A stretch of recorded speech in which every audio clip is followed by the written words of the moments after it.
तुड़ुकनित आलमीन मिशन को कराव कदा जहां रे दो एडुकेशन माने in the light of Allah नुकु मिशन को रामकृष्ण मिशन को कराव दा हिंदू दर्शन ते ऑल पढ़ाव चला कना जतो नुकु आको आरो ये बना अब दर्शन रे कथा तीन पर असनाव रे दरकार धरती जगत तो माने जतो धर्म रे पिया विषय में रिकॉग्नाइज जहां तिना धर्म में ना globally all over world in कर पिया जिनिस में फिलोसफी माइथोलॉजी एंड रिचुअल्स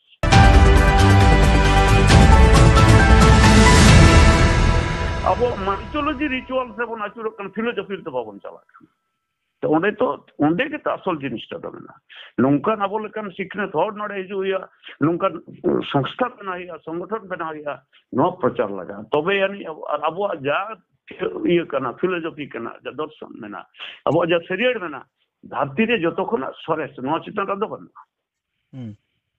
सत्य ही परम धर्म नोआ जगत रे सारी पिछना धर्म रे अमूल कथा एड़े आर सारी मेसाते दुनिया में ना एड़े रे आलो मांदा सारी रे अमा जहां कना ओना रे ताहेन बस तले जतो मोरुमा है मा ठीक गया दादी को इनन केदा जार के ना मिता में रामसिंह बिनती ना चेत मिताय में बाय बाय ठीक से इने खातिर ते आम के सोशल मीडिया रे नेलता बनाबो तो हमें ठपोका हुए कना अको को ठपोका कना मी गले सरना निला सरी अरे नो जे ठपोका अब जतो के पुस्तक को दर्शी कना मन पुस्तक को अभिज्ञता ये प्राप्त होर कना बन तो दिनम दिन नोना ठपोका हुए कना मतलब शांताल हर जे जोर पे लेदा सब मतलब शांताल हर जोर पे लेदा जे इन दो इसई नाम माने के वॉक रे के गंडगोल कना बाबा जखन बाबा आयो के कोन तन किबे जाना ना हटाओ के दा उनी जे ना सेरी धर्म रे केते कथा बाडाया नवा बाडाय रे के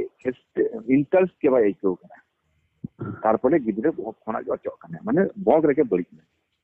अब नेनिते नोना अब नोना जे तन पॉइंट मैं गाड़ी को पॉइंट करना जे इनसे बोले देना टीशन नाउन पॉइंट करना नो पॉइंट ना जे बैक काम अगुया माने तीन पता जे अलग अपन निके नमा नुन मरन कथा आरो अब नो ओनो इन सब कतला तबे ना बन मिटान जबन मिटान जबन हेसे दारे और हिंदू करण जहां को हिंदू करण को दो हिंदू खतरे में है ये देखो हिंदू खतरे में है भाई हिंदू खतरे में कहां है यार सब तो हिंदू लोग ही चला रहा है देश फिर भी कितना खतरे में है हिंदू खतरे में है मतलब है 100% हिंदू को लगी तो करना दिसम हिंदुस्तान रे आरो जे एटा एटा धर्म रे हर को हेज कान दबान आरो जे हिंदू बदल के आरो मोड़े गोटान धर्म मा जे कोड होई कान कोड रे ना को ओनाते नेलते खतरे में है और आबो को जहां उनको जो आईन को पास कदा जहां आईन पास करते घर वापसी को उनको घर वापसी तालाते ओना खतरे को समान दाको तो आम तेन जहां जे बन ले जहां को पार्टी ले आकनी दीदीमणि मिद समय दो ओना पार्टी दो ताहे कना दीदीमणि न ताहे कते फायदा लुटो कदा आम दीदीमणि की नो फायदा नोरे खन अचाय हिंदू खन अचाय की हिंदू खन दीदीमणि बाय चोआ हिंदू के करना है उन्हीं बाय चोआ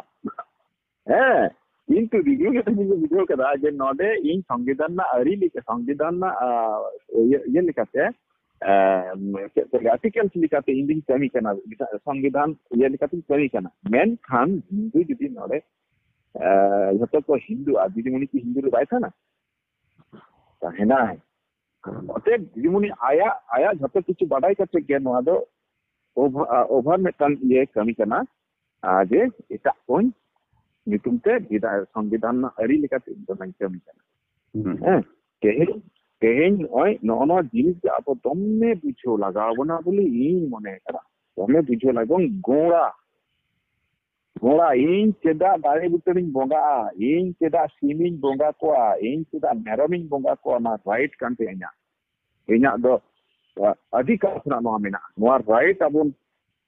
के तबना सरासुरी अब चंद्रा बंदो कना चंद्रा को बंदे रे प्रक्रिया को नेल गाते रान को वीडियो का तबना और आको आको छात्र सिद्धि लगी आईन को तल किदा आको छात्र सिद्धि ओना आईन विरुद्ध रे आबो लड़ई आम इंगाम कुली करनी आते कि तमा को मगाया आम तो जेलम जमा अली तो सेंद्रा काते जेलिंग जम कदा सेंद्रा कारखा काते ना बंगा बुरु हुई कना तिनी सेंद्रा का को जाबिली सेंद्रा का जेमन तेमनी इनको जीव जीव सेंद्रा का मा सेंद्रा रीति देवा किना रिचुअल कांते धर्मीय ये कांते मा को के गालमरा मा को के अब लाहा है तबना एवं ओना तक में अब आगे पेन ना कलम ना पेन बन पुदो लगे बुझो लगे ये केंद्र बिंदु कते के अब दे अपन ओना धर्म बुझो को ओना दा मन हर बन बुझो को एवं अब नोंका हर बन बुझो को अब तो नोंका होय रे तो हर बन बुझो अब तो हर बन बुझो को नुतुन धोरिया एकदम लिस्ट कते हर बन बुझो को इन कटी मेंदा तलारे कटी मेंदा जे मेंदे अब हरमो रे एनर्जी मेना तो हरमो रे नोआ दो पिया धरन रे एनर्जी मेना हरमो रे कने चे मेटन दो हुयु कना फिजिकल एनर्जी हरमो दारे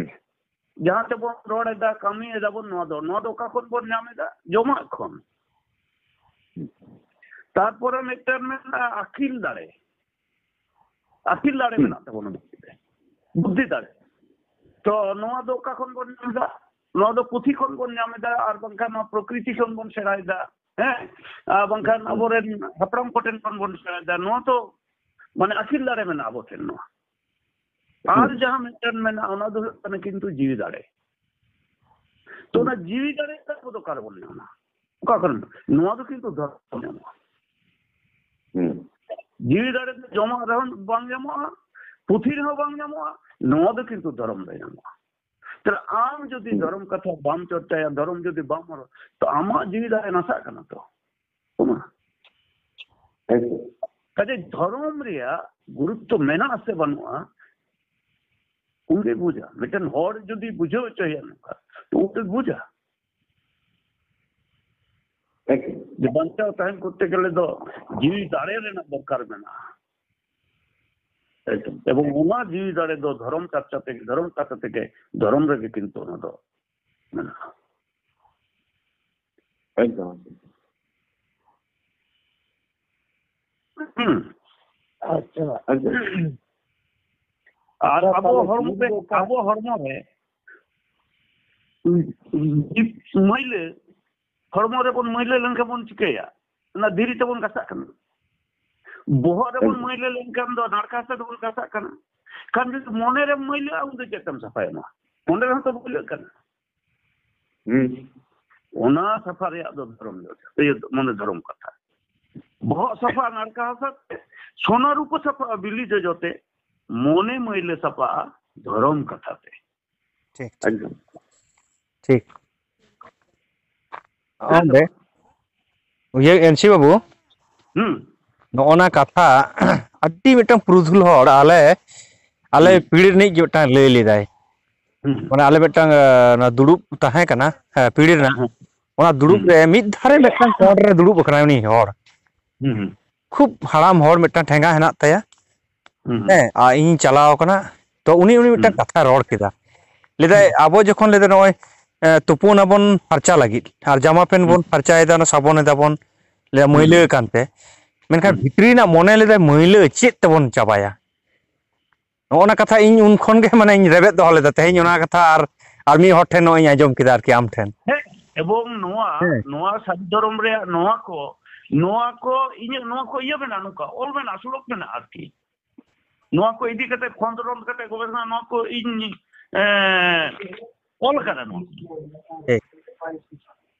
है जबा मेंदे चावले जपा हेड़े मेना सुनुम जपा करे सारी जपा हम कायड़े मेना काजे शब्द सारी बामुरुम लेखन एड़े रेम झली गदो आ सारी धर्म रे नुना गाबे सिनिदम ताहेना जबे जदिम बुझाम